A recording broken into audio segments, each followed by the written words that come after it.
overnight, Israel was struck by ballistic missiles from Iran, one of which hit one of the few hospitals in the Negev, and Prime Minister Netanyahu and Defense Minister Katz have promised full accounting for that.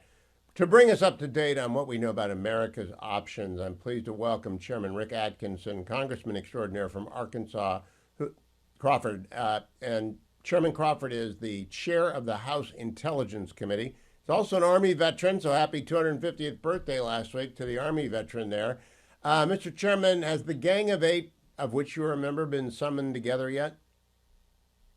Not yet. Got some information earlier in the week, but it was not Gang of Eight level, and I've been, trying to keep our committee as up to date on this situation as we can. So we did get a briefing on Monday, but haven't had a Gang of Eight just yet. Can you tell the audience what the Gang of Eight does and who's in it? I've run through it a few times before, but I think maybe you had a few drills with it. Oh, sure. Yeah. So the Gang of Eight there's 8 individuals who are basically represent the intelligence community and the leadership in Congress. That is myself as chairman of the Intelligence Committee in the House, along with the ranking member Himes. And then over on the Senate side, you have Senator Tom Cotton and Senator Warner. That's half of the Gang of Eight. And then the leadership cadre, that is the Speaker of the House, the Minority Leader, and on the Senate side, the Senate Majority Leader and the Senate Minority Leader. That is the Gang of Eight, as we call it, and essentially presidential level intelligence. So when you get together, I assume you're in a skiff. Does John Radcliffe or some other member of the administration come and talk with you directly about what they think the intel is showing? They can and have. Typically, the way this would work is that we would get a notification, and they would either bring somebody over to brief us. Sometimes they might transmit classified material through secure courier or on a secure line, and we can consume that ourselves. Rarely do we convene as a body. Occasionally we do, but usually it's I'm in my skiff, the Senate's in their skiff, and they just kind of consume that information as it is presented to us. So, Chairman Crawford, can you tell me? I called you Chairman Atkinson earlier because Rick Atkinson's book is what I've been reading about the American Revolutionary War. You're an Army veteran. Can you tell me what you think the options are that the United States has for the use of force if the president decides to come into the battle with Iran directly? I think in the short term, obviously, we have an advantage in that we have a fairly sophisticated weaponry that can hopefully dismantle a deeply embedded bunker that is Fort Dow or others, but primarily Fort Dow, or we could exploit that. So Israel lacks that capability, and obviously they would like us to help them, because that's the biggest threat, is that nuclear lab that is several hundred meters below ground. So we have the ability to be able to strike that and help dismantle it. So from the standpoint of how that works, the president can take action if he chooses to. If there was any kind of a commitment of ground troops, that's a different calculation. Obviously, under the War Powers Act, the president does have executive authority to do certain things. That is, if he wanted to do a missile strike or something like that, he could do that without necessarily coming to Congress and asking for our blessing. If there was a commitment of troops, he would have to notify Congress within 48 hours, and then he would only have 60 days to seek either an authorization for use of military force or a war declaration. I'm not suggesting that's ever going to happen, that we would commit ground troops to Iran. I think we can successfully partner with Israel to address their 2 stated goals, that is taking out ballistic missiles as well as their nuclear capability. I think we can do that with some technical assistance. For example, those GBU-57s that you've heard so much about. Now, Chairman Crawford, I have to note for the audience, I think the War Powers Act is unconstitutional, but every president since it's been passed has gone through at least pro forma parallel actions that would comply with the War Powers Act, but no president has done it for bombing campaigns. I don't believe President Obama did it for the bombing campaign in Libya, or Bill Clinton did it for the bombing campaign in Kosovo and Serbia. I just don't think it's been used for air campaigns only, so it would be inapplicable here. Do you think it would require an air campaign of weeks, as it did in Libya, or months, as it did in the Balkans War? I don't know. I mean, we're talking about, a pretty effective piece of ordnance here with the GBU 57 that can be devastating and may be sufficient. Um, if you talk about a single strike. A single strike comprises at least two of those, and maybe more. So we're not necessarily talking about a series of strikes over a period of days or weeks. But even if that were the course of action that the president chose to pursue, he's within his rights to do that. We're not, as I said, we're not talking about the commitment of ground troops. And I think you need to make the distinction there that, so the American people understand we're not suggesting a ground war at all. And that's not even been a part of the calculation or the conversation. But I do think the technical assistance that we can provide Israel to help realize one of their stated goals, that is taking out the nuclear capability of Iran, we certainly have the technology and the capability to do that. Last question for you, Chairman Crawford. You've watched, as I've watched, in sort of amazement at what the IDF has done and continues to do in a short week. Do you think there are lessons here for how we position our military at home and at bases abroad? Because the strike from Ukraine deep into Siberia and four other sites, followed by Israel's rapid destruction of the defenses of Iran, has got to leave the people in the Pentagon thinking, who knows what's in the United States? Well, I can tell you this, that we did watch the Ukrainian strike, the way that came about, very unconventional, in the way they executed that strike to very devastating effect. We can learn from that. If the Ukrainians can engage in that type of thing, we certainly know that other adversaries that are more better equipped and they could certainly do the same thing. So definitely we need to harden our targets and redouble our efforts against adversaries like Russia and China. And then the other thing about Israel, they did a fantastic job from an intelligence perspective in being able to execute this action with such precision. And I think you have to, give credit where credit's due. They're really good at intelligence, and it paid off in this particular instance. And a last question, Mr. Chairman. Do you think the president has any obligation, not routine, not courtesy, but any obligation to let anybody know anything prior to he does it? I know customarily the president will sometimes brief the Gang of Eight, including you, but I don't think he's under any obligation. Do you believe there is any obligation if it's just an airstrike campaign? I don't think so. And if you look at the historical context of that, as you mentioned, Bill Clinton, he launched numerous ballistic missile strikes, cruise missile strikes rather, against targets in the Middle East, Iraq, Afghanistan, Sudan, and others, and did that fairly routinely. If we were talking about, as I said before, if we were talking about a commitment of ground troops, absolutely. What he may do, and I'm not going to try to put words in the president's mouth, but what he may do is after the fact say, hey, probably everybody speculated this was going to happen. I don't think he's going to come to the podium today and say, hey, I'm getting ready to launch a bunker buster. But what I do think that he would do is he might possibly just give a heads up, but he may not, and he's not obliged to until after the fact. And even then, if there's no commitment of ground troops, he may not even be obligated to explain to Congress in that context. So I do tend to think that your analysis on the constitutionality of the War Powers Act is kind of continues to be a source of consternation for members of Congress, because there are some folks that interpret that differently. And so that remains to be seen. But as it is right now, I don't think he's under any obligation to provide anyone any advance notice. Chairman Rick Crawford, thank you for joining me. I'm glad we have two Razorbacks, one running the House Intel Committee and the other running the Senate Intel Committee. Thank you so much, Mr. Chairman. I want to begin the program today by telling you it's Relief Factor Studio, of course, and I'm going to take my Relief Factor. I got my 6 miles in today, and it was wonderful, and it's great, and I did that despite the fact I've been moving stuff around all week long.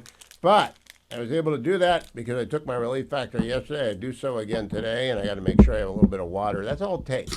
Relief Factor is remarkably produced if you're watching on the Salem News Channel. So it's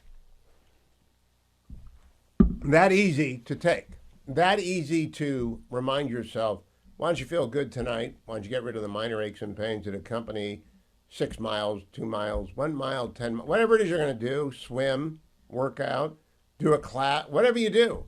Maybe it's just grocery. Maybe it's carrying books. Maybe it's putting up TV sets. Who knows what it is? Whatever you do, call 1-800-4 and the word relief, 1-800-4-RELIEF, or go find the starter pack at $19.95, less than $1 a day at relieffactor.com, relieffactor.com. You know, one of my must-listen-to podcasts is the Ruthless Podcast. Joining us from Ruthless Podcast this week is Michael Duncan, whom they refer to as the old man. But I don't think you're that old. I think you're just a kid, Mike. And so I got to ask you, you were in the host chair today because Josh Holmes is gone. He was gone on Tuesday as well. First question, Josh Holmes worked for Mossad? No, I think he was just getting a good rest, a nice vacation, which is well deserved. And I got to tell you, the host chair is hard. Hugh, I don't know how you do it. I'm not buying his cover story of vacation unless I see him with a backdrop somewhere that's realistic, because he's been missing for a very interesting week. Let me compliment you guys for doing something that not a lot of people do, which is go back to when the Ayatollahs arrived. The first Ayatollah Khomeini, the second Ayatollah Khamenei. They took our hostages in 79. They blew up our Marines in 83. They blew up the Khobar Towers later. How long did you guys have to? I lived it, but you're too young. You really are a kid. So how did you guys know all that stuff? Well, I mean, so much of my life has been informed by 9/11, right? And it was just sort of the seminal moment in our upbringing, that trying to understand that and the roots of Islamic fanaticism, you just sort of pick up that stuff. And I think it's important for younger people to realize, like, we didn't start having this conversation about the dangers of Iran this week, right? It's been a long simmering conflict. They have funded terrorist proxies and Palestinian Islamic Jihad, the Houthis, the Hamas, and Hezbollah. They have committed atrocities across the globe for 50 years. This shit, it didn't start yesterday. No, and you had Brian Hook on today, who is as knowledgeable as anyone else about Iran. He had the portfolio in the first Trump administration. He dreamed up maximum pressure. He executed it. The Iranians have been after him for a long time because of that. They blame him in part for Soleimani being assassinated when he came to Iraq to kill more American soldiers. So I thought Brian was very, very well informed. So at the end of the day, after you've taken in all the information and studied it, Michael Duncan, do you think the president will participate in airstrikes over Iran, and do you want him to do so? Yeah, I don't know, Hugh. I feel like every day his hand is strengthened, and nobody knows leverage better than Donald Trump. I mean, Brian Hook on our show today goes through it all, but the way that Israel degraded the capacity of Iran to fire from those missile launchers in the first 72 hours is a masterstroke. I mean, their capacity has been degraded by 50% already, and every day it's going to get worse. And they don't have their proxies anymore. Israel took out Hamas and Gaza, and they took out the leadership of Hezbollah and Lebanon. And so they can't project that power through the proxies. And so then at that point, what does Iran have left? Nothing but bad options for the Ayatollah. So I think Donald Trump is smart to sort of take a wait and see approach on all of this. Let Israel finish the job to the capacity that they can and assess the situation, because I think the prospects for a peace situation here gets better every single day from America's perspective. As you noted on X, Michael Duncan, the president is climbing the escalation ladder this afternoon, threatening to make the Iranians watch every Cleveland Browns game from beginning to end next year. Now, he has kept the Jets in reserve, but that was a pretty unkind cut. And you went right for that bait, Duncan. I noticed that you were right on that. Well, I had to, Hugh, because, I mean, it's not like my team's in any better of a situation right now. The Indianapolis Colts, we got Richardson out with a shoulder injury. We got a backup quarterback in Daniel Jones, who maybe he'll figure it out. But it's not looking great for my Colts either. So maybe I'm I'm looking forward to it being your turn in the barrel. I'm waiting for mine. Sorry, not sorry about the Pacers because they beat my Cavaliers, but they made a good run of it. All right, let's go back to the war. Times of Israel a couple hours ago, Netanyahu says Israel has destroyed over half of Iran's missile launchers. Israel has shot down 480 drones from Iran since Friday. And the prime minister said, and I'm not sure about the wisdom of this, that Israel is capable of hitting all of Iran's nuclear facilities, including Fordo. No one knew about Fordo except Iranian experts until this week. Now everyone knows it's a big underground cave full of centrifuges. Did Netanyahu push back American involvement by making that assertion, Michael Duncan? Well, I think he wants to project strength whether America gets involved or not, and help the Ayatollah understand Israel's capacity to end this at any moment. I mean, that's what any leader should be trying to do in a situation like he finds himself in. And I think it's worth noting that not only did Israel take out most of the military leadership in that first 72 hours in Iran, and also, target nuclear facilities, they also infiltrated Iran itself with Mossad agents. So I have to think the intelligence that they have is to the point where they feel like they could end this one way or another. Boy, have they ever infiltrated. That's why I think Josh being gone this week is a little bit suspicious. I want to go to the Wall Street Journal that posted last night, and its opening line is that the president's base is splintering. And they use that term, splintering, and that members of the White House have been calling a variety of MAGA folks to try and bring them in. They haven't called me because I haven't splintered. But I also think that's just fake news. I think that's a bad lead. I don't think it's splintering at all. What do you assess, Michael Duncan? Well, I think it's a situation we find ourselves in partisan media of all stripes. And that is, there is this sort of, insular conversation we have about what are the options on the table for Donald Trump, and ones that Donald Trump is not even considering, like ground troops into Iran, is now become the thing that people are fighting. It feels like we're sort of tilting at windmills here a little bit. It doesn't feel like that's on the table from Donald Trump at all. But people are talking about regime change and ground troops, and everybody, is obviously thinking about the specter of Iraq and Afghanistan in 20 years. And I really don't think that's in the cards. I don't think that's a real debate. It just seems like one we're manufacturing in media itself. Yeah, this is wish casting. I want to quote it to you exactly as my last back and forth with you, Michael Duncan. President Trump's political base is splintering over the prospect that the U.S. could join Israel's assault on Iran. I've seen the polling numbers everywhere. It's not objectively, it's not splintering. Right. Well, it's all how the question is asked, right, Hugh? If the question is asked and say, do you want American involvement in a war in Iran? People are going to say no. If you say, do you support Donald Trump's assertion that Iran should not have a nuclear weapon and we should end that by any means necessary? It's like 75% of the country supports that, right? Harry Ensign last night. The question asked. Yeah. Harry Ensign last night said 80%, which goes to Smug's rule that whenever there's an 80-20 issue, Democrats go for the 80. Michael Duncan, thank you for joining me today. Great episode of the Ruthless Podcast. We'll see if Josh Holmes is back next week and if he looks a little scuffed up a little bit from being in the desert. Thank you, Michael. I want to remind everyone it's the last week that we're asking you for Angel Tree. Angel Tree's banner is over at HughHewitt.com. Send a kid to camp this summer, and they have to close it off right now because they got to figure out the end of the summer enrollment. It costs $200 to send a kid to Angel Tree Camp on a scholarship. Please be generous. Go to the HughHewitt.com website. The banner is at the very top of HughHewitt.com. Or you can call Angel Tree at 888-206-2764. That's 888-206-2764. Angel Tree, doing great things with kids whose parents are in prison. My eye is never off the news feed, so if anything happens of import with Israel and Iran in the United States, I'll let you know. But there's other stuff going on, and I want to bring in Alfredo Ortiz, President and CEO of the Job Creators Network, old friend of the program. How are you, Alfredo? Oh, your sound is turned off, so we have to. You're muted, so we have to unmute you at your home base.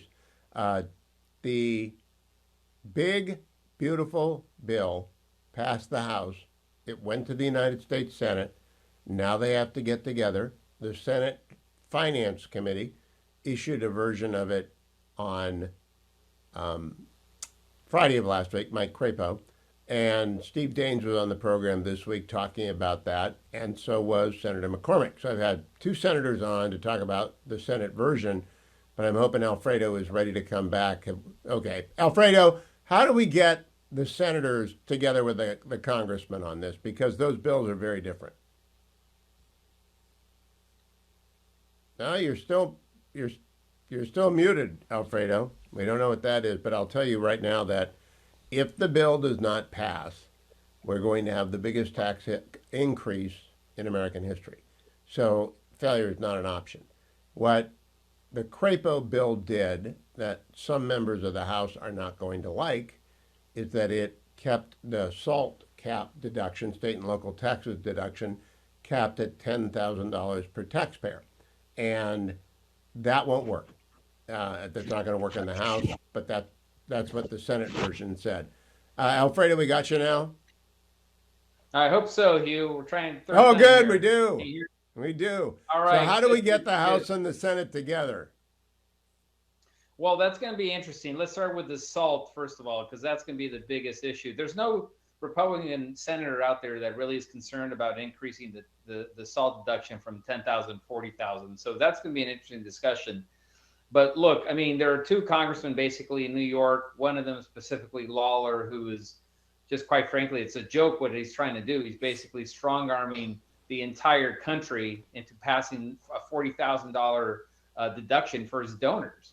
I mean, he's going to, in the end, he's going to win his battle, but we're going to lose the war, and the entire country is going to suffer and look at a $4.7 trillion tax hike. Now, what was floated to me by Steve Daines on Tuesday, I think, of this week, Alfredo, was, hey, we'll raise it to 40, but we're going to cap its availability for people who are making $200,000 or less. How does that fly in your eyes? I can tell you that Mike Lawler in New York, he's just going to say, no, that doesn't work. Look, I mean, it's unfortunate that he's going to be a no vote. We know that we can lose 3 votes in the House. He's just going to be one of them.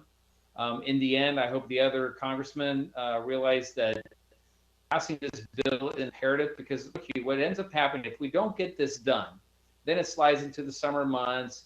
They go into recess, we'll come back, and then we'll start pushing for 2 bills, and they'll break it up. And this thing will never happen until the end of the year. And that's just way too late for people to keep waiting. We need the certainty that the Tax and Jobs Act from 1.0 translating out to 2.0, that we need that certainty now. And we need the combination of that along with the lower interest rates, which again is another issue that I don't understand why Powell hasn't actually dropped these rates. I'll come back to that. I want people to understand what happens if the taxes come back from 2016 to the rate of inflation.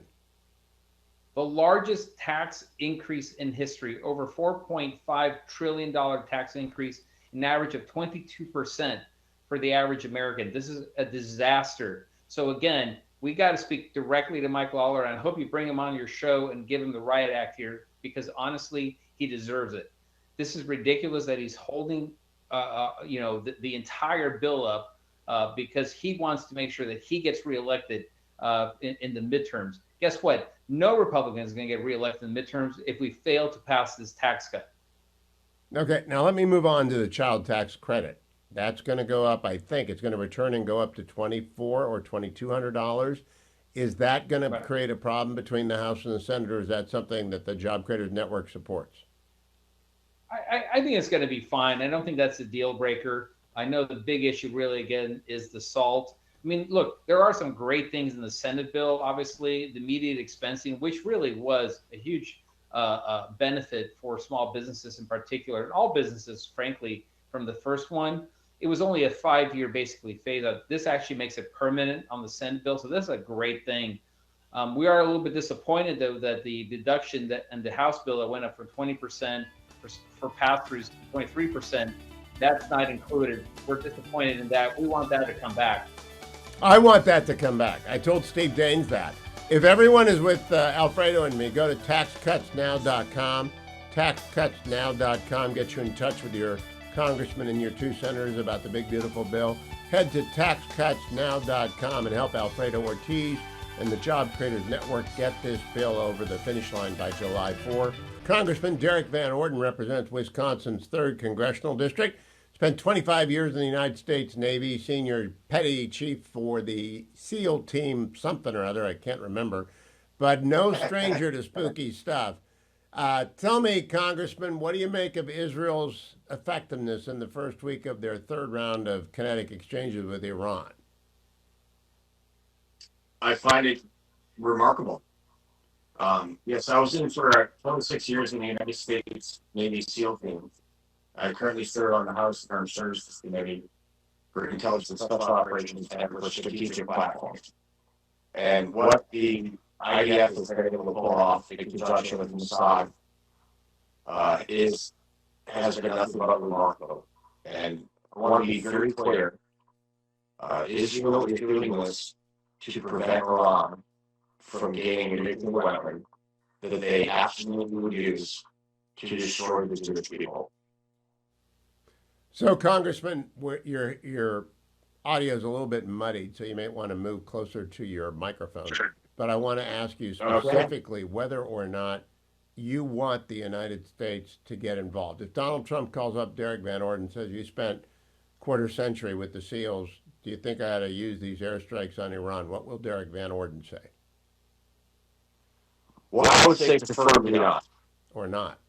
Simply because if we get involved with regime change, which we have previously in Afghanistan and Iraq and Vietnam, never panned out.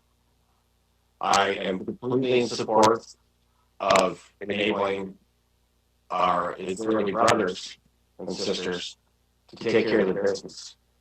And that means giving them all the weapons that they need and intelligence support. But I do not want to see American boots on the ground again. Are you opposed to airstrikes, Congressman?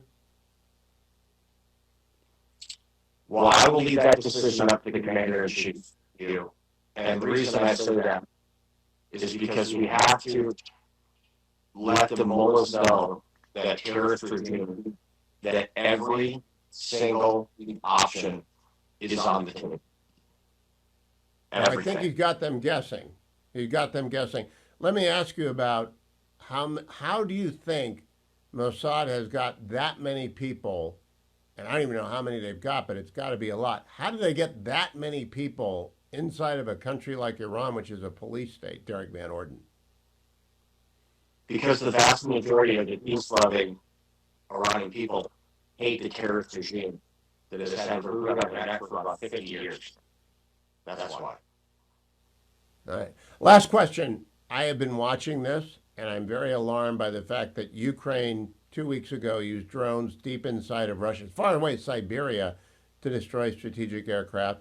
And we saw Israel infiltrate drone trucks over the course of 20 years. Do you think on the Armed Services Committee we've got to do a look-see at how hardened our targets are against that kind of espionage?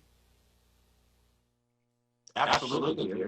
And we have to make sure that we take a look at all of the land that the Chinese Communist Party has purchased around our military bases. So as the Chinese use that access to our military bases, and I mean very close geography, have they done that with the intent to attack our military bases? I don't know the answer to that question, but we need to know it, and we need to know it now. That's a Homeland Security issue. I hope they're on it. Congressman Derek Van Orden, thank you. Sorry about the trouble with the audio. We'll fix that next time on your end, and we'll figure out how to make that sound crystal clear. As good as you look, you should sound. Let me remind everyone, American Legislative Exchange Council is a sponsor of my show, alec.org/you. If you want to receive the State of the States newsletter, alec, ALEC.org/you, if you want to see the State of the State newsletter. The news today is that 500 ALEC members sent a letter to Congress asking them to make the Tax Cut and Job Act tax cuts of 2017 permanent. They want them permanent. They also opined that the SALT cap ought to stay in the big, beautiful bill. ALEC is behind the SALT cap as it exists. Senate Majority Leader John Thune said on Sunday there is no real interest among Senate Republicans in raising the SALT cap from $10,000 per person to $40,000 called for. Jonathan Williams, who is the CEO and lead economist of ALEC, told Forbes, quote, "The SALT deduction is a mechanism for socializing the cost of big government policies in a few states at the cost of the rest of the nation." So there aren't a lot of people. Here's what I think. Find the sweet spot for everyone. And I think I heard Steve Daines talk about how you make a compromise out of this, which is to limit to whom that deduction is available, because if you're making more than $250,000 a year, you don't need another deduction for the wealthy homeowners outside of New York City. But Mike Lawler gets a vote in this. Tom Massey's already said no, we can only lose 3. The deficit hawks are there as well. They got to work out a final version. They got to get it done soon. Go to alec.org/U and join up today. alec.org/U and join up today. Also want to remind everyone while I have a chance, andrewandtodd.com have been my sponsors for 10 years. Andrew Del Rey has been my good friend for 20 plus years. We're in a Bible study together still when I can make the Zoom call. andrewandtodd.com work with Sierra Pacific Mortgage. That's a bank. All right, so they're bankers. They lend you the money that you need. I have been reading about how the market has turned into a buyer's market because there are 500,000 more homes for sale than there are buyers out there trying to buy them. That's good if you're a buyer. What's bad are the interest rates. But here's what I'm here to tell you. My first home, Fetching Mrs. Hewitt and I bought in 1985, the interest rate was 12.5%. And it might have gone up to 13 after 1 year, and that began to come down. And that was a jolt, but, we wanted to get in so that we could get on. And we started with a 2-bedroom condo, and we went on and on and on and on. And that's the way one does it in America. Get the house now. Refinance it later. Call Andrew and Todd at 888-1172 or go to their website, andrewandtodd.com. If you're a veteran, by the way, you don't have to put any money down. They take care of first-time home buyers and senior citizens as well. But the first step is to call them, 888-1172, or go to andrewandtodd.com. Coming up next hour, Rabbi Stuart Weinblatt. He leads the Zionist Rabbinic Coalition.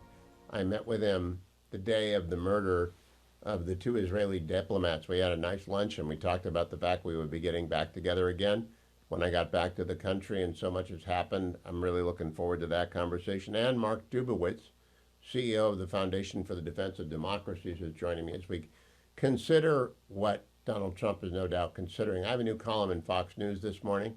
The biggest decision of Donald Trump's life is in front of him right now.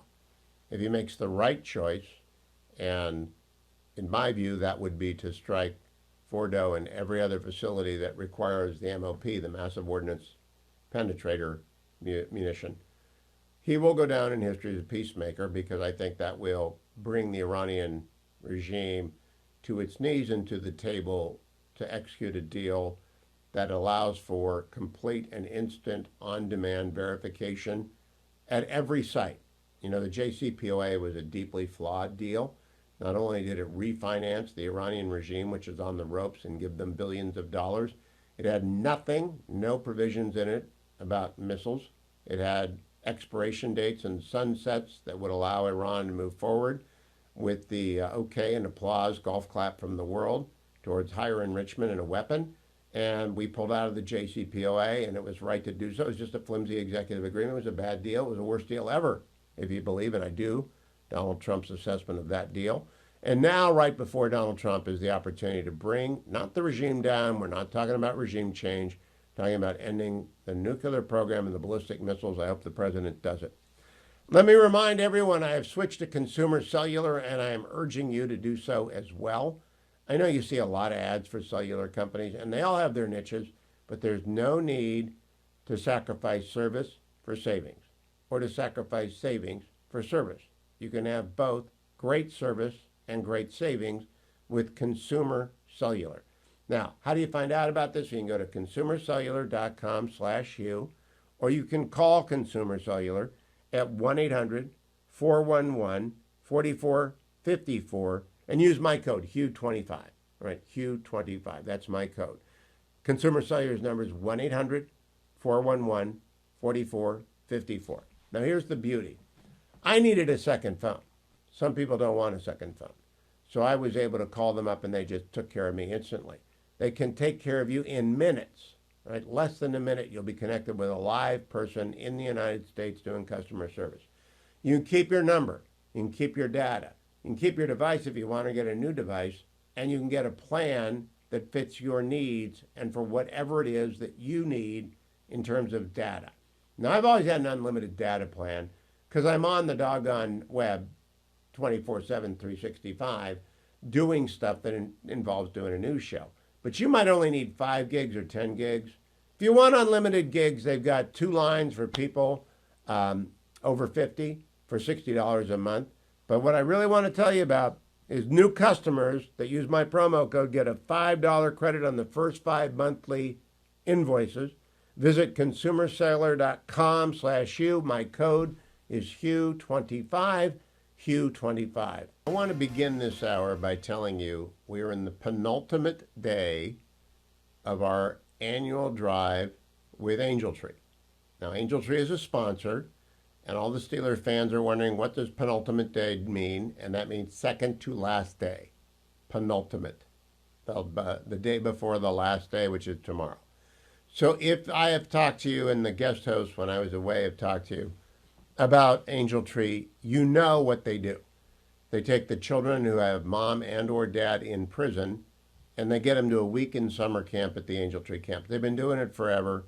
They are greatly beloved. They're enormously impactful on these children.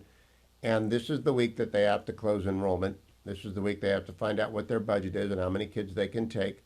They can always fill up another cabin. They can always open an additional week of camp somewhere if enough money is raised. So you hear the difference whether another kid goes or not. $200 is a full scholarship for a kid.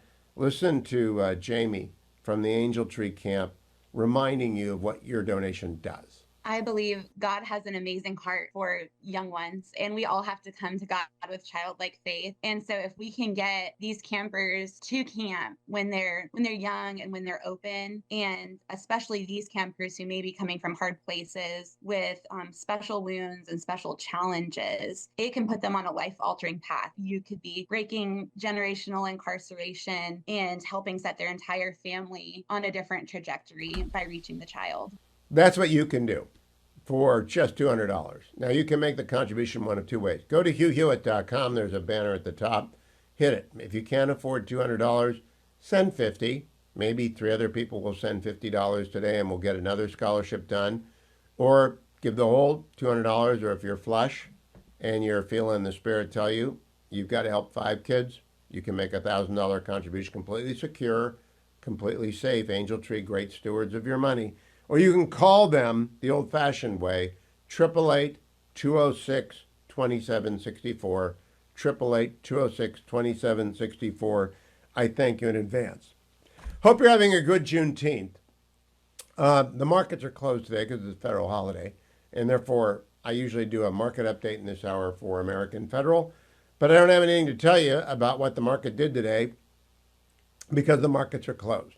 Gold is at $3,387 an ounce, but that won't be what you pay or what you get from Nick Grovich and his team at American Federal. But I do want to take a couple of extra minutes to tell you about American Federal because people are getting a little bit worried about the price of oil, which is edging up towards $75 a barrel. And they realize that's inflationary because oil is in everything. And if you don't believe me, watch Landman, but it's R-rated, be forewarned. American Federal has been buying and selling gold for 43 years, soon to be 44 years. You can call Nick Grovich, who I've sat down with, and I said, please become my sponsor because you do what I want my people to hear about, which is they buy and sell gold, silver, and other precious metals, and they do it straight up. If you want an IRA or one of those things, they can do that. But what they really want to do is find out what is your investment objective. To me, diversification is the objective. That's why I buy gold every year, and I buy it from Nick. And I do it in January because that's when I do it. I try and dollar cost average year over year over year over year, buy the same amount of gold, put it in the safety deposit box, and forget about it. Some people like to buy and sell gold coins. I mean, they're traders, they're collectible people. Nick loves that stuff too. When I sat down with him in Arizona, he brought along a couple of amazing coins, and he was telling me the stories about them. And they're really history nuts. Coin collectors are really history nuts. But that's not why most people buy gold. Most people call American Federal at 800-221-7694. 800-221-7694. Because they want to figure out a gold strategy, right? They want to know what's the best way to go about this for my retirement years, my ready to retire years, or maybe if I'm a young person, do I want to buy, say, 3 ounces a year, or that would be, 3/4 of an ounce a quarter. Do I want to buy a half ounce every quarter and get 2 ounces a year and just put them away and forget about them? Because for the past 100 years, gold more than kept pace with inflation. So on a day when the markets are closed and you're not toting up your wins and your losses or figuring out a trading strategy, think long term. Think gold, and call Nick Rovich and his team at American Federal. You can go to AmericanFederal.com, or you can call them at 800-221-7694. Now, if you're watching on the Salem News Channel, we have been showing you the video of the airstrikes over Tel Aviv, over Jerusalem. Last night, Iran targeted and hit a hospital in the Negev, which is the desert to the south.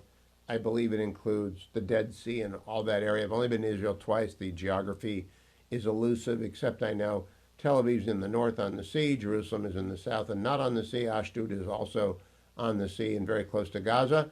I'm not sure where the hospital was, but it was a direct hit.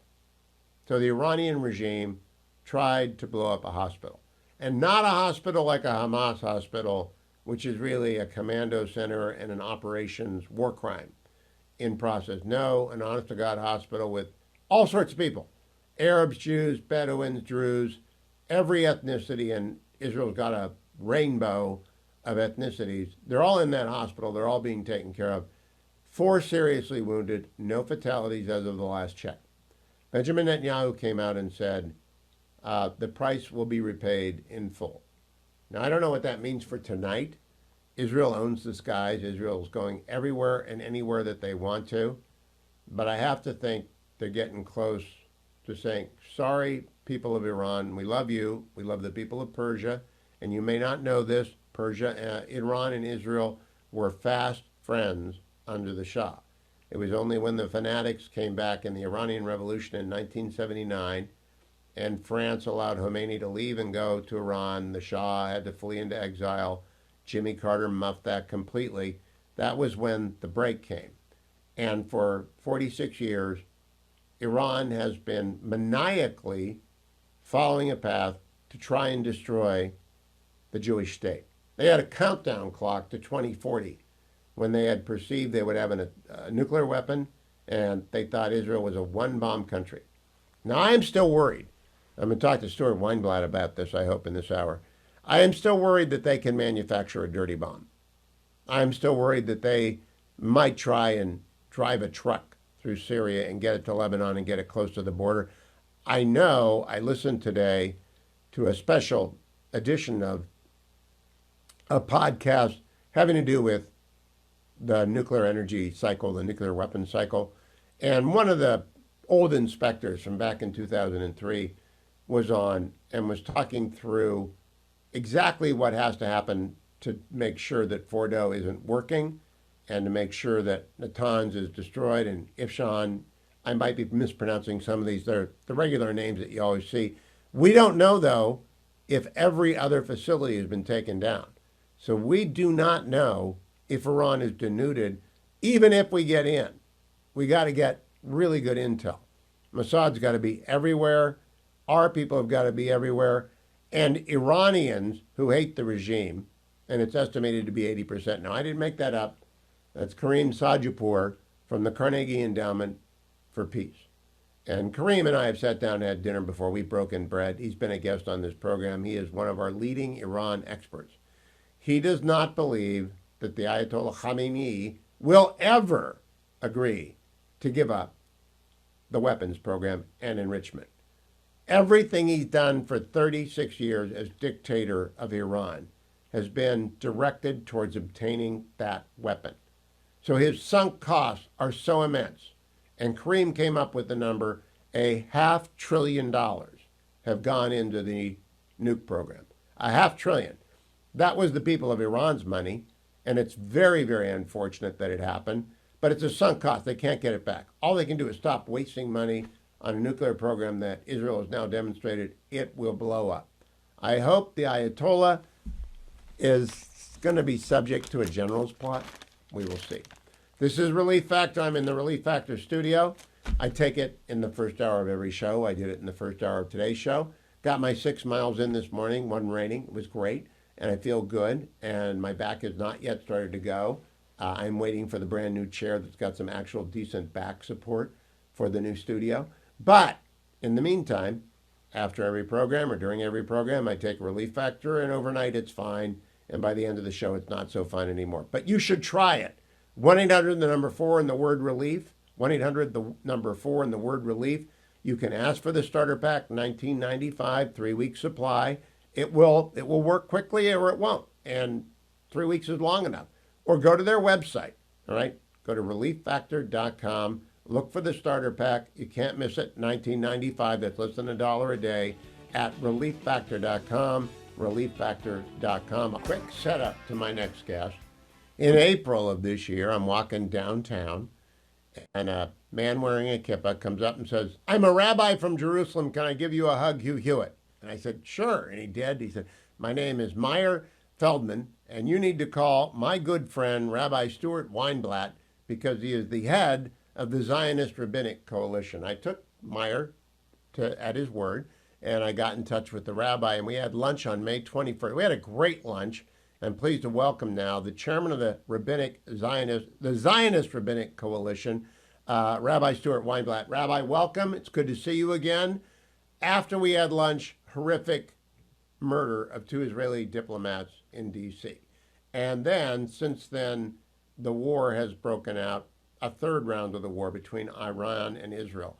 What are you telling your coalition members about this moment? I think it's first of all, it's a pleasure to be with you and with your listeners. So thank you for the opportunity to be on your show. Big fan of yours. At this point, there's so many different aspects to what's going on. First and foremost, Israel has had this Damocles sword hanging over its head now for several decades, and that is the threat by Iran and the mullahs and the ayatollahs that they were going to wipe Israel out. And so they've taken advantage of the fact that the proxies of Iran are now weaker than they ever were before. If Hezbollah being basically incapable of mounting a response. So all of the ring of fire that Iran had created to go around Israel in order to be able to achieve their goal of destroying Israel has been destroyed. Also the air defense mechanisms. And so the message, speaking as a rabbi now and as a student of history, is that when people threaten and say they're going to destroy the Jewish people, we need to take that seriously. In a post-Holocaust world, we can't afford the luxury of just saying, oh, it's rhetoric, or they don't really mean it. They do mean it, and we cannot just allow ourselves just to sit back and be powerless. All right, so Rabbi, tell the audience what the Zionist Rabbinic Coalition is, and who that is listening should join the Zionist Rabbinic Coalition, and how they do that. Thank you so much. First of all, if there are any rabbis who happen to be listening, we welcome you to join. Our website is zionisrabbis.org. And also, we welcome the support of Friends of the Zionist Rabbinic Coalition. We are a coalition of about 1,000 rabbis from across the country, all different denominations. And we're united by several things. Number one is the importance of the unity of the Jewish people. Number two is to be supportive of Israel. Unfortunately, not everyone understands the need of what Israel's enemies are about, what they seek to do. And so what we want to do is try and support Israel. As I've said, to colleagues just at our recent conference where you have the see mayor, and I said to rabbis, we do not want to allow Israel's enemies to define and determine our relationship with Israel. So we're the voice of Zionist rabbis across the country, and we have rabbis from outside, and we have friends of the ZRC, of the Zionist Rabbinic Coalition, who recognize that what we're doing is important. As I've said before also, we don't necessarily love Israel because she is perfect, but we also don't need Israel to be perfect for us to love her. And so that's part of what we're trying to do, is to counter all of the negativity, all of the negative voices and analysis that's out there, because we have to break through, because Israel's cause is so very just. But unfortunately, it has, because it is the state of the Jewish people, it has those who hate it for no reason other than the fact that it is the state of the Jewish people. So, Rabbi, let's do the website again, zionistrabbis.org. Very easy. Yes, that's it. zionistrabbis.org. Rabbis promoting unity with Israel, as you see right there. Thank you so much. All right. My friend Frank Luntz has said, unless you say something 7 times in a segment, nobody remembers it. So I'm going to say zionistrabbis.org, zionistrabbis.org, zionistrabbis.org. And you get together in D.C. and across the country to talk about maintaining the unity of the Jewish people. Now, after you and I talked about... We have an annual conference in D.C. We also have a seminar before the high holidays in New York. We also have a number of webinars, and we also send out weekly news you can use to our rabbis so that they're able to be up to date. Please, I didn't mean to interrupt. Well, after we had lunch and I talked about it on the radio, turns out my buddy Captain Mark Vandroff was a congregant of yours forever before you retired and moved. And Mark was telling me, you're a really superb rabbi. What is your advice to rabbis who have to talk this weekend, this Shabbos, about what's going on? Because this is history. This is like the 6-Day War. This is like the 73 War. This is as bad or as good as 10-7. It's as good as 10-7 was bad. Absolutely. First of all, I think we have a very important role to play, and that is to bring out the message so that people understand what Israel is doing, why it's doing it, and why now. In addition to that, since it is on Shabbat, one of the, it's called the Operation Rising Lion. It comes from the book of Numbers, chapter 23, verse 24, which says, "Behold, the people shall rise up as a great lion." But there's also a second aspect to that. It's a powerful play on ancient Iranian symbolism of a lion and a sun that were on the national flag of Iran until the Islamic Revolution. So rabbis may want to talk about that, the meaning of this. Number 2, there's an important principle in the Talmud and in the Bible which says, I'll say it in Hebrew, Haba lahargecha, hashkem lahargo. When someone comes to kill you, you should rise up to strike them first.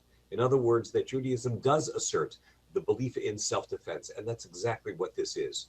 In addition to that, I would point out the difference between Israel's targets and Iran's targets. Israel is targeting military operations, military facilities, while Iran is targeting just random civilian areas. And that is a war crime, as, by the way, is the fact that there are still hostages being held in Iran every single day, in Gaza. Every day they're being held. That's a war crime as well.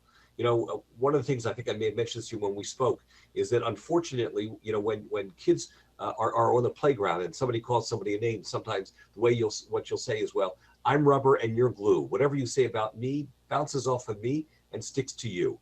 Unfortunately, that's what's happening here, that the accusations which are true are being applied, whether it's to Hamas or to Iran, and somehow it's bouncing off of them and sticking to Israel, which is very, very unfair.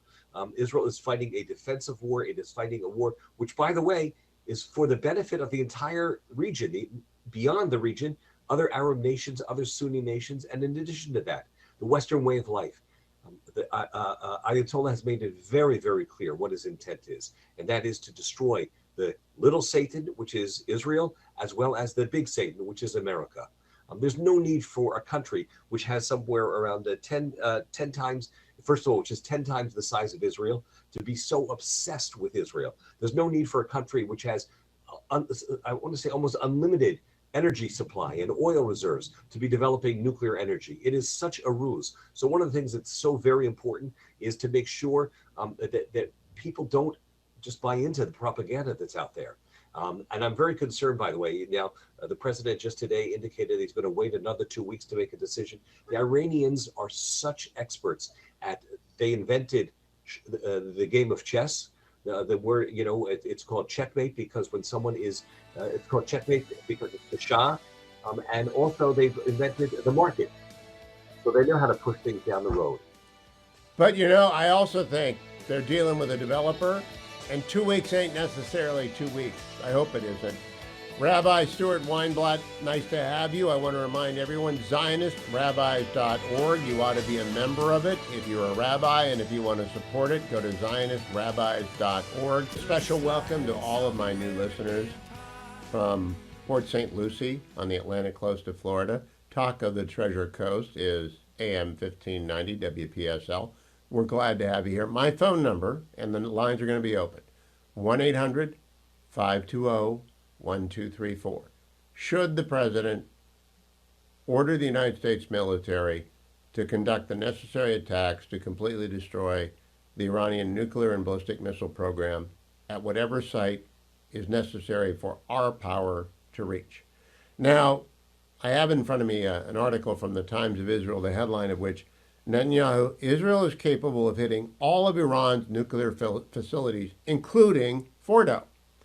It reads, Israel can hit all nuclear facilities in Iran, including the underground nuclear site in Fordo, says Prime Minister Benjamin Netanyahu in a Hebrew language interview with the Khan broadcaster. Asked whether Israel has the ability to destroy Iran's underground Fordo nuclear facility without assistance from the United States, Netanyahu says, quote, we will achieve all of our objectives and hit all of their nuclear facilities. We have the capability to do that, close quote. Whether U.S. President Donald Trump, quote, wants to join or not, that's entirely his decision, Netanyahu adds. Quote, he'll do what's good for the United States, and I'll do what's good for the state of Israel, says the premier, before adding, quote, as the saying goes, every contribution is welcome. Fordo is buried under a mountain, about 300 yards below a mountain, widely considered to be out of reach by all except the massive ordnance penetrator, the mother of all bombs, and the bunker buster. Earlier today, an Israeli official told the Times of Israel that Israel expects the U.S., meaning Donald Trump, will decide whether or not to join the offensive against Iran within 24 to 48 hours.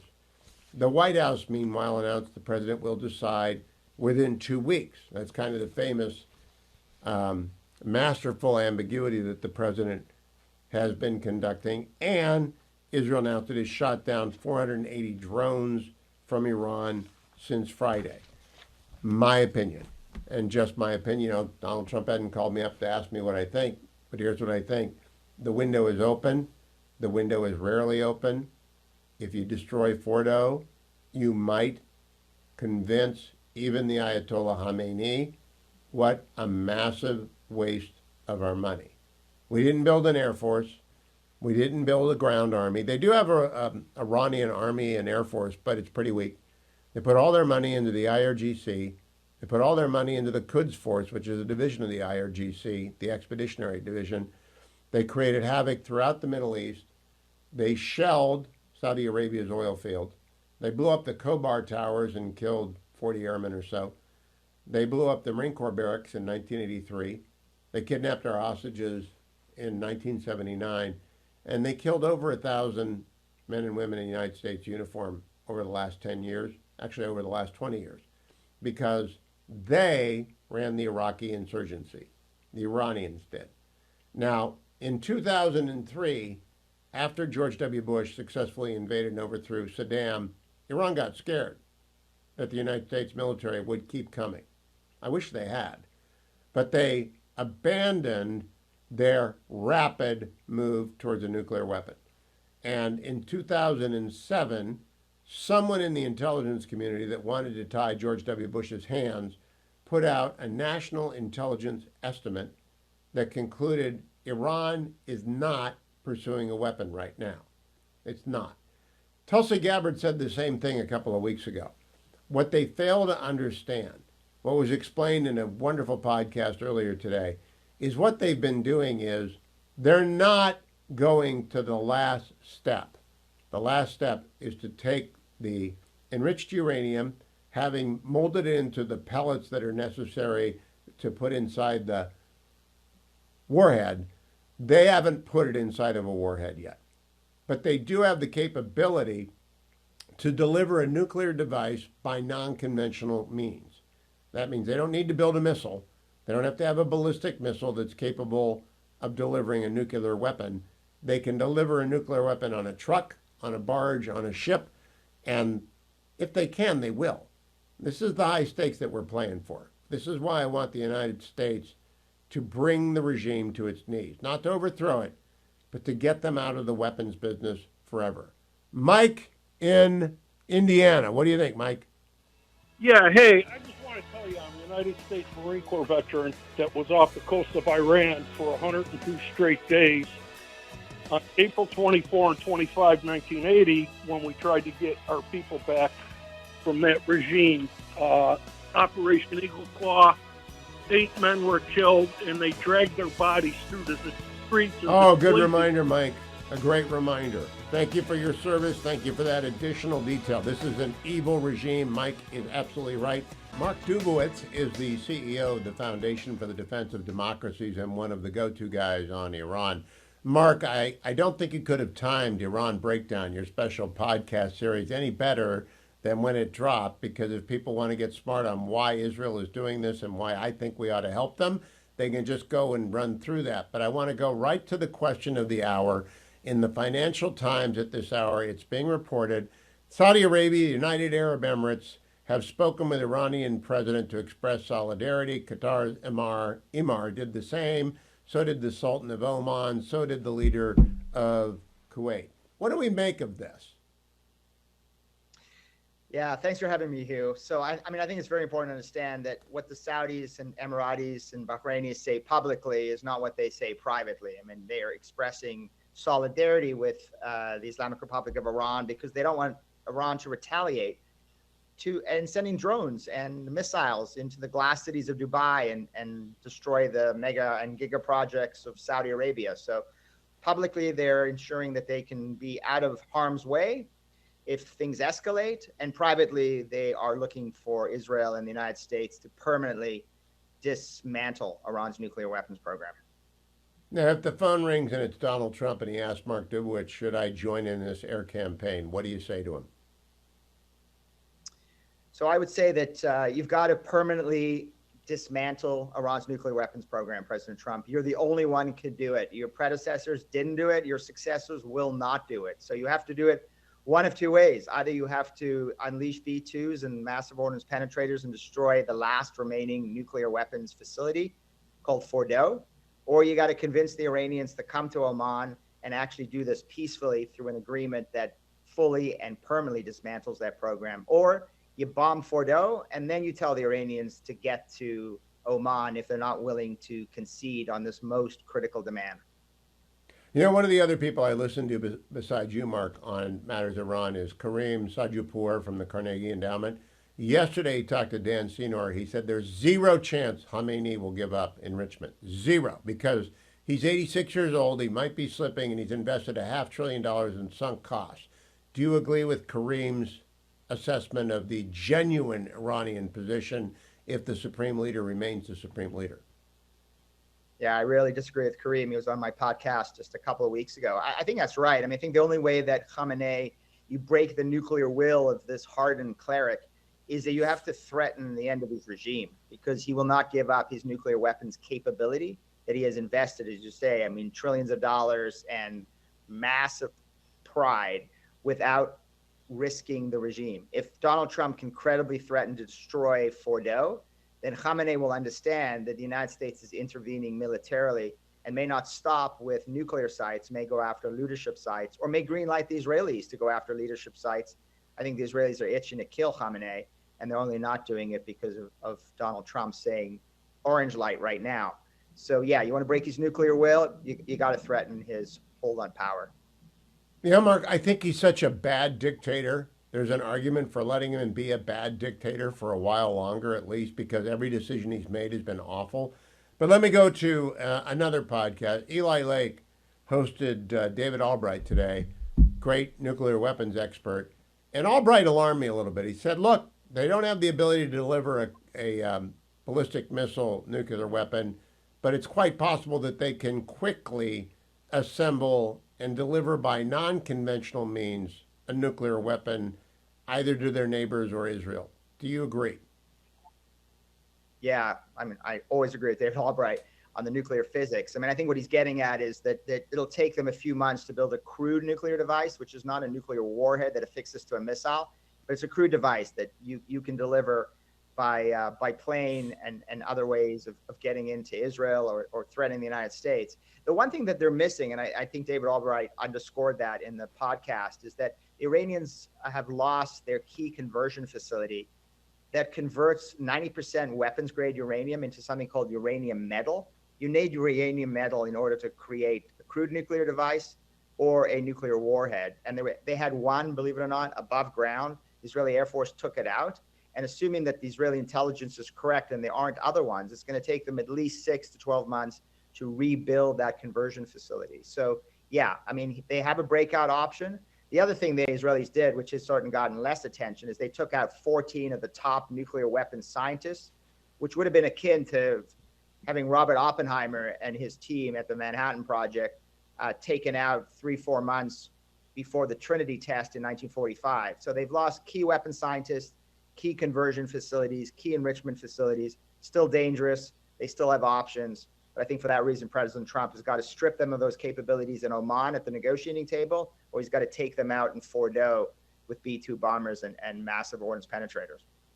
Now, Israel has also begun to strike the secret police. They've struck the ministries of information and lies, whatever you want to call them. Do you think the regime is fragile, Mark Dubowitz?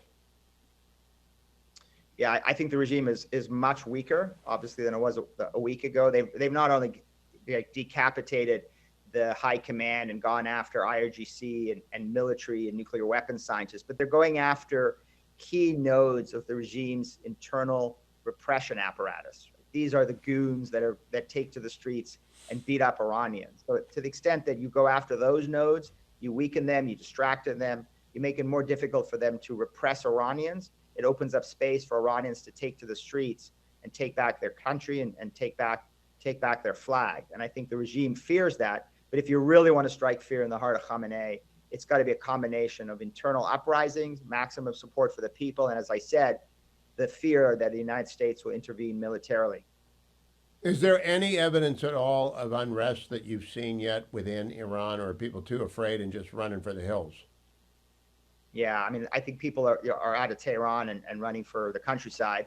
It's 7 days, bombs have been dropping. So for now, I think people are in the bunkers. Unfortunately, there aren't bunkers because the regime never built bomb shelters. So these people are looking for safety. But I think what happens then is as they get a sense that this regime has been severely weakened and has been unable to defend itself against this tiny country of 10 million people with a tiny air force and a small intelligence community that reached out 2,000 kilometers with a long arm of Israeli justice, I think that sense of invulnerability that people may have perceived is starting to drop.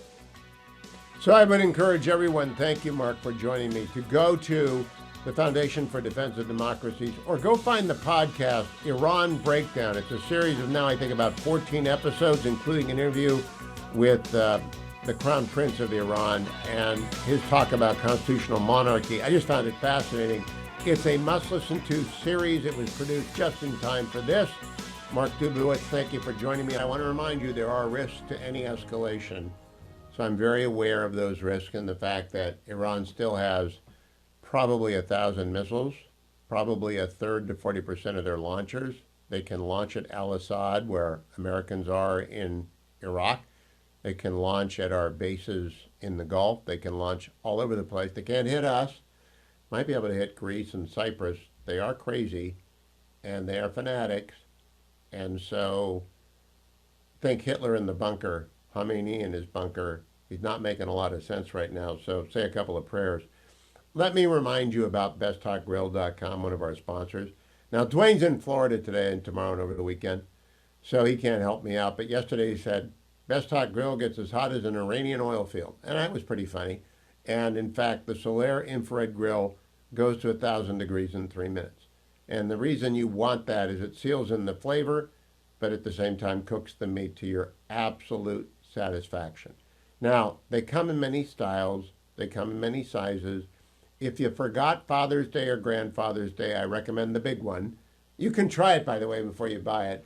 Or if you were forgotten on Father's Day and you're still carrying around a grudge, you can call up besthotgrill.com and say, send me one. I'll try it before I buy it. But if you got a graduate still, next week is about the last week of graduation from high school and college around the United States, get them the small one. But whatever it is, don't settle for second best. I know it's easy to go to the local hardware store and buy a grill and throw the charcoal in, but actually go and look at besthotgrill.com. Understand what Solaire infrared technology is and how it makes your life and your food better, and then you'll thank me for that. Best Hot Grill. American made, by the way, by our friend, United States Naval Academy graduate, Rhett, class of 1982. I got it right, Rhett. And so he's very proud of what the U.S. Navy is doing. I have not seen much reporting on what the Navy is doing on the intercepts. They have participated, Central Command under General Kurilla, have been participating in the first two attacks that Iran launched on Israel in 2024. One in April, one in October, a barrage of ballistic missiles. None of them killed anyone, but Israel has now lost more than 30 civilians, scores more wounded, a hospital hit last night, and the Iranians aren't done. They're just running low on launchers. And so the shooting's going to keep going. I'm going to be on special report tonight, and I don't think we'll see anything happen before then, but I'll be prepared if it does, and I'll be looking through the break as to what has happened during the day. Coming up, Andrew C. McCarthy. Yesterday's McCarthy report was a wonderful walkthrough on everything that Iran has done to us for the past 46 years that people tend to ignore. I'm going to have Andy review that with us. Seth Mandel is coming up as well. Jim Talent, who was on Dwayne's World podcast yesterday, talking at length about the options in front of President Trump. So a big hour ahead. Don't go anywhere. Stay tuned right here on the Salem News Channel. Thank you for tuning in today, whether you're in your car driving home, on our new affiliate down in Florida, Port St. Lucie, at AM 1590 WPSL, the talk of the Treasure Coast, or you're out in California, KCBQ in San Diego, or parts in between. Thank you for listening. My first guest this hour is Andrew C. McCarthy, Fox News contributor, former Assistant United States Attorney in the Southern District, my go-to guy on matters legal. Andy, first of all, your Mets are having a heck of a start, 45-29. Are you surprised? You know, I would have been delighted to have this conversation anytime, except that they've now hit the most important part of the early season, which is 10 games in a row with division foes, the two best teams in the division, Atlanta and Philadelphia, and they picked this time to play the worst baseball they've played all year. So they've lost 5 in a row, and they've actually been pretty awful. But it's a good reminder that nobody wins anything in June. Right. That's it. And the Guardians are not really doing great, but they've taken 2 from the Giants and they're 5th in the wild card standing, so I'm not out of it yet. Andy, I listened to the McCarthy report last night, you and Rich. I was kind of amazed you knew what you knew about Israel and Iran and the United States. And I'd like to step back and have you do a condensed version. I want people to go listen to the McCarthy report. But you really have every entry in the accounting book against Iran, and they've been killing Americans since 1979. Yeah, since 1979. I think, if I'm remembering all the conversation with Rich, what I tried to focus on was Iran and Al-Qaeda, which meant I left out a lot of the stuff that we would remember from even the pre-Reagan administration days, but from 1979 up until about the early 1990s, you had the Hezbollah phase. So I didn't even have to get into all of those attacks coordinated by Iran against the United States. But I think it's important for people to know because, for those of us who were so impacted by 9/11, a lot of this history for a long time was like the back of our hands. And as a prosecutor who was doing terrorism cases back in those days, I interviewed a lot of these witnesses, including this guy, Ali Mohammed, who in the early 1990s provided security in Sudan for the meeting between top figures in the Iranian government and Al-Qaeda and Hezbollah, where they basically came up with a non-aggression pact, which is important because Al-Qaeda is Sunni and Iran is Shiite, so those guys don't always get along so well. But as long as they were opposed to the United States, Iran was happy to provide Al-Qaeda, usually through Hezbollah, with training and munitions. They trained together for years. They collaborated in 1996 on the Khobar Towers bombing, where 19 members of our Air Force were killed. The 9/11 Commission did find a collaborative role by Iran in the 9/11 attacks. It's not clear that Iran or Hezbollah knew what the targets were, but they certainly knew that if Al-Qaeda was operational, it was because there was going to be an attack on the United States, more than likely, and the West. And I think what cinches it under the authorization for the use of military force, which is what I was basically discussing, that provision, which we've been using to a fare thee well since 2001, so it's 24 years, but it's still viable law. It said not only that the president could authorize combat operations against countries as well as people and organizations who were complicit in 9/11. It also talked about countries that harbored people who carried out the 9/11 attacks and talked about that for purposes of future attacks on the United States. There's no doubt that Iran harbored Al-Qaeda as it fled from Afghanistan in the aftermath of the American attack that followed 9/11, and the fact that Iran harbored the hierarchy of Al-Qaeda allowed Al-Qaeda to morph into what it became, which was basically an organization where the tentacles became more autonomous, necessarily because guys like bin Laden and Zawahiri were on the lam. So Iran, there would not have been the Al-Qaeda that we came to know as Al-Qaeda without Iran. I'm very glad you brought up the AUMF because I've been doing a lot of Fox this week. I'm sure you have as well. And I got thrown a clip by Tim Kaine, my senator from Virginia, saying the president must get authority from the Congress to strike Iran. Well, that's not what Barack Obama thought when he struck Libya in 2011. It's not what Bill Clinton thought in 1994 when the Balkans campaign went on. It's not what Obama thought when he used drones to take out it. The AUMF is good law. It's not, there's often talk about the need to update it and replace it, which is grand. If they want to get about doing that, that's good, but it's still good law, Andrew McCarthy. Yeah, I thought we might talk about this, Hugh, so I wanted to make sure I was right about this. Biden continued to use the AUMF through his presidency.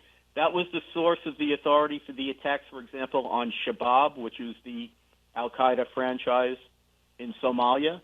But I think the thing that we should recognize that's like sort of staring us right in the face, and there's no real answer to this from the other side, is that under the laws and customs of war, if you don't charge people with war crimes and you have detained them under the laws of war, you have to release them if the war is over. We're still holding people in Guantanamo Bay who have not and have not ever been charged with war crimes. The only viable theory for holding those people at this point, 24 years after the AUMF went into effect, is that the war is still proceeding. And in fact, in connection with a lot of the Alien Enemy Act stuff that we've talked about a great deal since President Trump invoked it a couple of months ago, one of the leading cases that we've talked about in that connection is the Ludecky case, which was written by Justice Frankfurter in 1948. And in that case, the court refused to second guess whether there was still a war going on, the Second World War. In 1946, even though Germany had been defeated, and what Frankfurter said was, look, the political branches decided that there was a war on, and they haven't taken any action to say that the war is over. So that being the case, we're not going to second guess them. I don't see how that reasoning doesn't underscore the fact that the AUMF is still good, viable law, which is why it's been used by every administration up to now since it's been on the books. Now, Andy, I want to close by asking you a question that's a fantasy. If Mossad has got access to all the files now, they're all over Tehran, and Iran's regime is in a mess and hiding, do you want them to find the Iran Al-Qaeda file, the way that the Soviets briefly opened up, after the Soviet Union fell apart, the Russians opened up their archives long enough for us to confirm the Venona transcripts? Do you think Mossad might do us the favor of picking up those files? I really hope so, Hugh, because one of my big complaints about the 9/11 Commission, and this doesn't just go for the Iranian role in 9/11, it also goes for the Saudi role. I thought there was enough in the 9/11 Commission report that it should have triggered congressional investigations into what the exact role of Iran in attacks by Al-Qaeda on the United States up to and beyond 9/11 was. And I thought they should have done the same thing with the Saudis. The 9/11 Commission lays out a lot of intriguing reasons to understand that these jihadists were all working in collaboration, but it doesn't answer all the questions that should have been answered. And I think it would be very good not only to justify the use of force that I think is coming, but just for historical purposes and for people to understand the jihadist threat. It would be vital to get that information out if it were available. I am hoping that they have got a document sweep underway and they're picking up every hard disk and drive as they move through the abandoned remnants of the command centers. Andrew C. McCarthy, follow him on X at Andrew C. McCarthy. Go listen to yesterday's McCarthy Report with Rich Lowry talking to Andy to find the more detailed discussion of all that we just went over. Thank you, Andy. I want to remind everyone I'm in the Relief Factor studio and I want to show you what it looks like when you order it. That's the bag. I took it in hour number 1. I take it every single day. Got my 6 miles in this morning. Listen to Eli Lake's podcast. Listen to the latest podcast from Commentary. And the reason I do that is just to make sure I'm up to date before I go on the air. But it does mean you get some minor aches and pains, and that does mean you need Relief Factor. To get your trial pack for $19.95, 3 weeks, less than $1 a day, you call 1-800, the number 4, and the word relief, 1-800-4-RELIEF, or you go to their website and find the starter pack at relieffactor.com. It's $19.95. You cannot miss it. The starter pack for relieffactor.com. You will thank me. Seth Mandel is the senior editor of Commentary Magazine, regular participant in the Commentary podcast, featured guest here on the Hugh Hewitt Show. Seth, good to see you. I'd like to go best case, worst case with you right now, Seth. What do you think is the best case that can come out of this third round of the Iran-Israel war? And I'm calling it that because Iran struck first back in April of last year and then again in October. So this is round 3. What's the best case result in your view? Best case result is the end of the nuclear program, and anything else is kind of icing on the cake.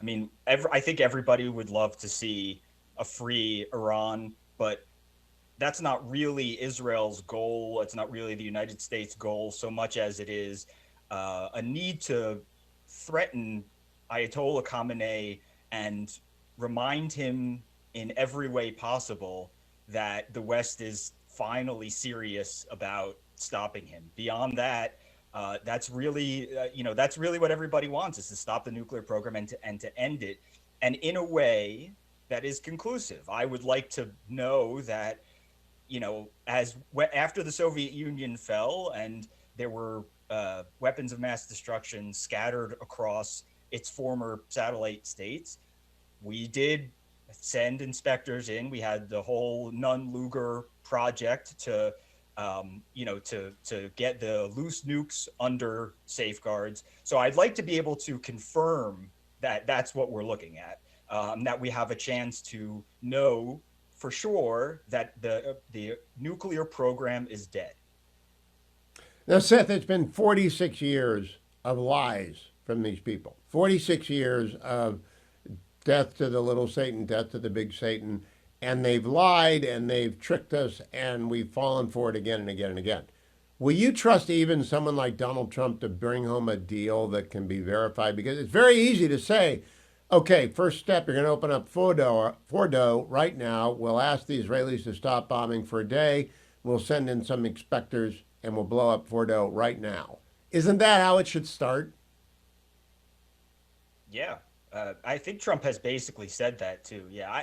Look, it's not so much about trusting Trump to bring home a deal as it is the intelligence that the Israelis shared with Trump's administration on this were centered on the idea that Iran is trying to squirrel away some material and also to speed up its information, its know-how, its ability to weaponize uranium once it is enriched past that point. In other words, they were meeting with missile experts. They want to know how to put it on a missile and shoot it at somebody, and that makes it a weapon.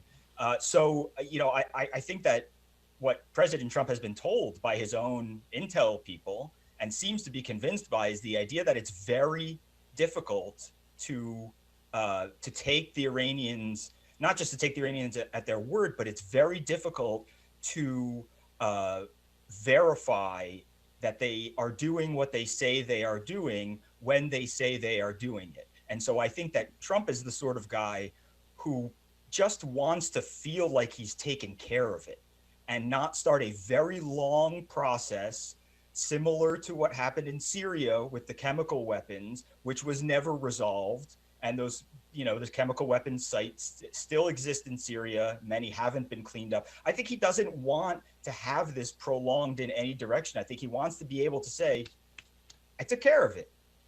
Yep. And I agree. Like the ice skating rink. I really do think that's how he thinks. Okay, worst case scenario for how this turns out, Seth. I have a nightmare. What's your nightmare?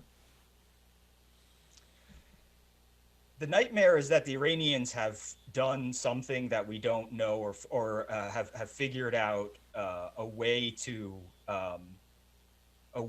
advance the program, not including any of the targets that we know are targets. That somehow there really is a super secret element of the Iranian nuclear program. I find that to be unlikely because, again, if the Israelis had the kind of intelligence that enabled them to build an Israeli drone factory in Iran for this strike and to do all the things that they needed to do to be able to take out the top military leaders and all that, it would surprise me greatly if that were something that were missed. And then, of course, the other nightmare is an Iranian missile hits and causes tremendous loss of life and tremendous damage in Israel because those missiles have connected and they are very heavy, and the shock waves alone have made buildings around their point of contact unstable, in addition to whatever the missiles themselves have destroyed. The nightmare is that it hits something that triggers a fallout, either a nuclear fallout, or they really do blow up an oil refinery in Haifa, which they apparently came close to doing recently, something that would really make life in Israel very difficult and also cost a lot of lives. Well, I hadn't thought about my nightmare until this morning. I was listening to Eli Lake talk to David Albright, and David Albright is one of the go-to guys on nuclear non-proliferation inspection. And he said they haven't built a delivery vehicle yet to the West's knowledge and the IDF's knowledge, but they could build an unconventional delivery vehicle, a truck, a plane, a boat, and put a very basic nuclear weapon on it. And then I thought, dirty bomb. They might have put some uranium into Hezbollah's hands long ago, before Hezbollah was basically rocked backwards. Anyone talking about that in the Israeli press or in the Israeli world? I haven't seen it. Not that specific case. No, I think that the Iranians never trusted any of their proxies enough to use them as a way to bank a nuclear weapon of that kind. I just don't think they have. I mean, I think that Hezbollah has, we've seen what it has, and Israel's intelligence inside Hezbollah, again, is so good that they sold them the pagers that they built with bombs and all that. I mean, they've been able to monitor their communications through that and other things, the walkie-talkie plot. I just think that the fact that that has never come up is evidence of what everybody has assumed all along, which is that the Iranians don't really trust anybody except the inner circle for the most sensitive weapons and the most sensitive plans. You know, my best case scenario, and I'll close with it, is that there's a ripple effect, that the Lebanese take back their country from Hezbollah, that the Palestinians suppress Hamas themselves, that the Palestinians in Judea and Samaria realize they've got to enter into some sort of Commonwealth agreement, as David Friedman's pointed out, and that the Abraham Accords explode. I mean, there's a very five-star end to this. Hope the president's thinking in those terms. Seth Mandel, always a pleasure to see you. Follow Seth on X at Seth Mandel. Read everything he writes over at commentary.com and subscribe to and listen to the Commentary podcast. Don't go anywhere, America. I'm coming right back. Jim Talent is still ahead on today's show. I'll check the headlines during the break at the bottom of the hour for news, weather, and sports. And I will be right back after that to bring you the latest from the Times of Israel and all American media. My phone number here is 1-800-520-1234. If you have an opinion you want to voice on whether or not President Trump ought to give the go sign to the military to make the airstrikes on Iran that are necessary to finish the job on the nuclear and ballistic missile program that Israel have not yet already done. 1-800-520-1234. Before I take any phone calls, and Harley has to screen them, 1-800-520-1234, I want to talk to you about Angel Tree because it's the penultimate day, and it's the last time I'll ask you about it today. Angel Tree is a ministry of prison fellowship that is aimed at the children of the men and women in the nation's prisons and jails. And those kids are just kids. And what do kids like to do in the summer? Well, they like to screw around. They like to ride bikes. They like to be outside. I hope they want to do that. Mostly they like to go to camp. A week at camp is a highlight for many, many kids. And if you've got mom and or dad in prison, pretty hard to afford. Angel Tree reaches out to those children year-round. They're in ministry with them year-round, and it costs $200 to send a kid to an Angel Tree camp. So on this, the penultimate day of the campaign that Angel Tree is sponsoring, I'd love for you to prayerfully consider whether or not you'll make a sacrificial gift to get a kid to camp. $200 sends a kid to camp. Listen to Jamie talk about it. I believe God has an amazing heart for young ones, and we all have to come to God with childlike faith. And so if we can get these campers to camp when they're young and when they're open, and especially these campers who may be coming from hard places with special wounds and special challenges, it can put them on a life-altering path. You could be breaking generational incarceration and helping set their entire family on a different trajectory by reaching the child. You can do that. It costs $200 a kid. You can go to the banner at the top of HughHewitt.com, click it, completely secure. Angel Tree's been doing this for years. They're so reliable. They're so absolutely transparent and wonderful. Or you can call 888-206-2764. 888-206-2764. Just tell me you heard Hugh Hewitt talking about Angel Tree and you want to give what you can. 888-206-2764. JJ in Maryland, what do you think, JJ? I'm of the opinion that the Israelis have the ability to fight their way to these nuclear sites and actually take them over and dismantle them safely themselves. Whereas you drop a B-2 bomb on there and you're just not sure what the repercussions will be. But I think I think you said yesterday on your show, or one of your guests said that I'll stop believing in God if someone can explain the Jews to me. They have the ability, they have the savvy to pull this off on their own with our support. Yeah, well, that was Walker Percy, a great novelist and a Catholic man who was asked why he believed in God. And he said, well, I'm going to keep believing in God until somebody can explain the Jews. That doesn't mean that they can get to Fordo. And I think our military is in close consultation with their military. I think the president is studying everything. And if, in fact, we make it a 100% chance of success, and Israel only has a 50% chance of success, don't you want us to do it? Absolutely. Absolutely. Okay. I just have the belief that, look at what they've done. I know. I wouldn't bet against them, even if we weren't in this. Even if Biden was in the White House, I think he would have done this Netanyahu anyway, and they'd be just as successful, but they might have had a leak. Thank you, JJ. Chris in Dallas, what do you think, Chris? Hey, yeah, very similar to the previous caller.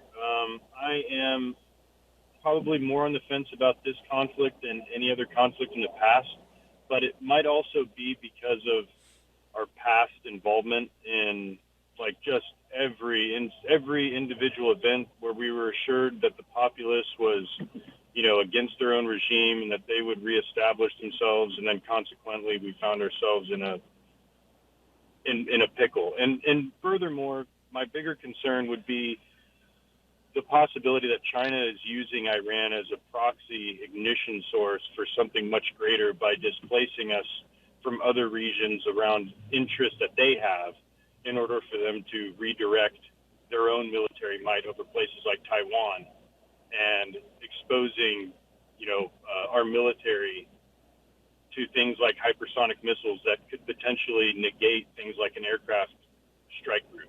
Well, it is a good concern to have. I'm sure that the Pentagon watch floor is keeping their eye on everything around the world, but it's a good concern to have. I am hopeful that the caging of Iran will allow us to focus finally and completely on the Pacific. Thank you, Chris. Jim Talent, formerly senator from Missouri, is now chairman of the Reagan Institute National Leadership Council. He's a defense expert. Jim, welcome. I listened to you and Dwayne talk on Dwayne's World. I want to narrow this down to, what does Jim Talent think is the best case result of this conflict between Israel and Iran and possibly the United States, and what's the worst case result? Best case result, is a new and favorable equilibrium in the Middle East, and I really think it's possible. Iranian power has been broken. Israel has emerged as the hegemon of the region. They're dominating their strategic environment, and we have a real possibility of a loosely aligned but stable equilibrium around, including Egypt, Jordan, Israel, the Gulf states, and potentially Syria and Iraq.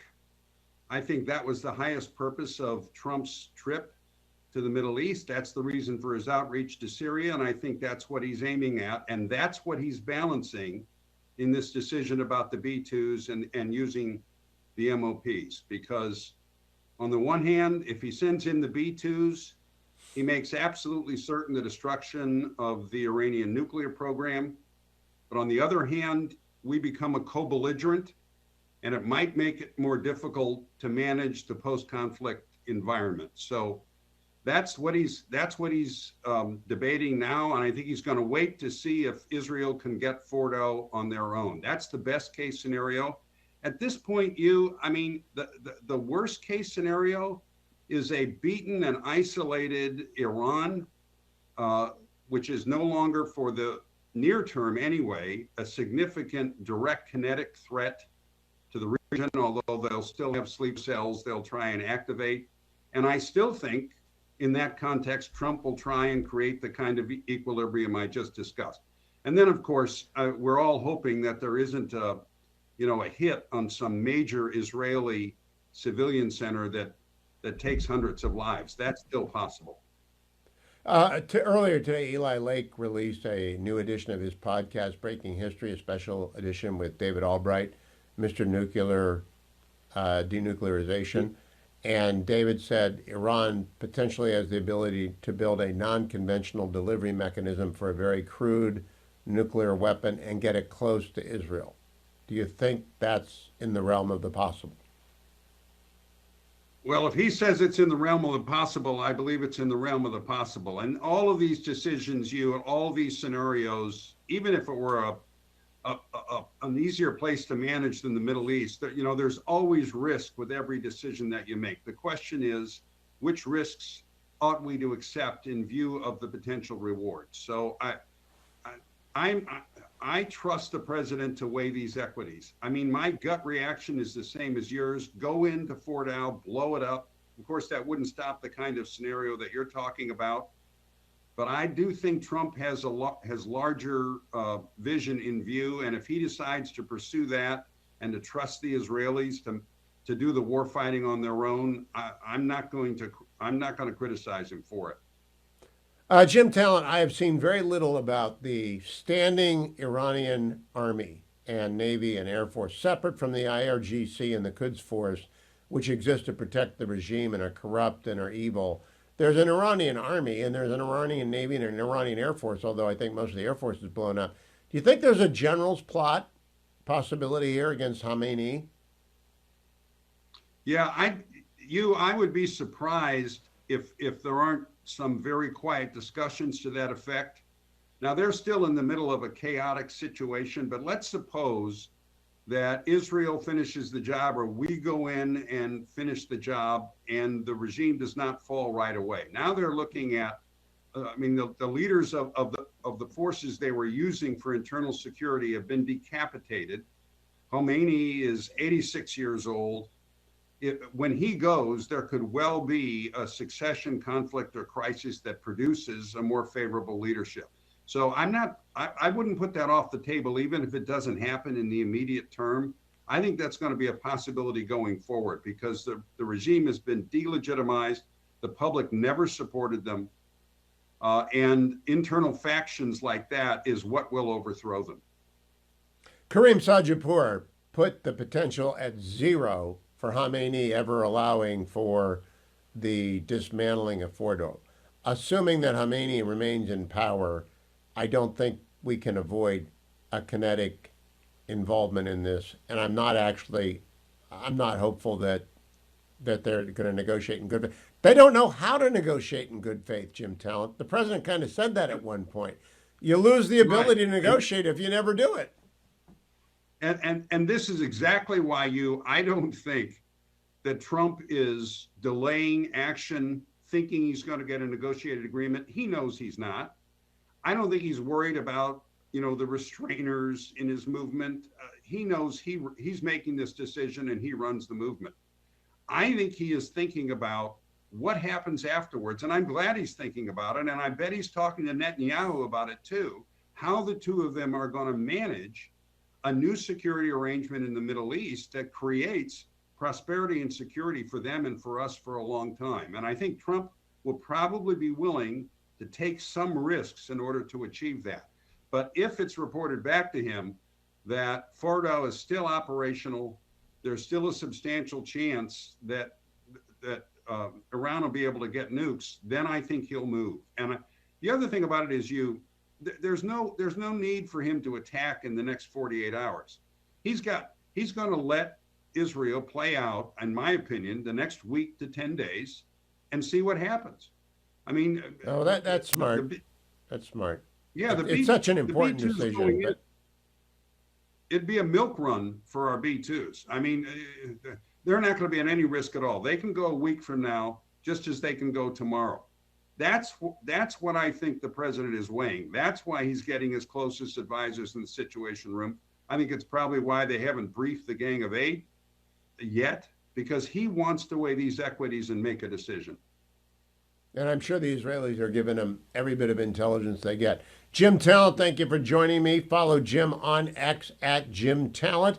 Everything he posts there is useful. Everything that you need to know, Jim will usually point you towards on X at Jim Talent. Don't forget, we're posting a lot of these interviews over at my YouTube channel. I would appreciate if you liked and subscribed to it. I also have a very long podcast run from today's show over at Highly Concentrated Hugh, wherever podcasts are available. And I'll be right back. A couple more phone calls. 1-800-520 1234. I'll get to you, Lawton in Alabama, and whoever else lines up behind you at 1-800-520-1234. To my new audience down in Port St. Lucie, I have a regular guy out in Oakland I love to talk to, Detective Tom. He joins me. Hello, Tom. How are you? It's been a while. Yeah, since your new time slot. Good afternoon. Well, good to talk to you. Are you coming home from work or going to work? No, I'm doing neither. I'm actually watching your Guardians go ahead and defeat the Giants. So there you go. Oh, good. Are they ahead? I haven't looked, but we got 2 in a row. I would love a sweep. I know you would. Listen, on this episode that's going on, we seem to be, as a detective, we keep asking the question, what's at Fordo? Is whatever there going to go ahead and fix or solve the problem? And I don't know. I mean, it's an enrichment facility, so I'm told. So we take it out, and then what?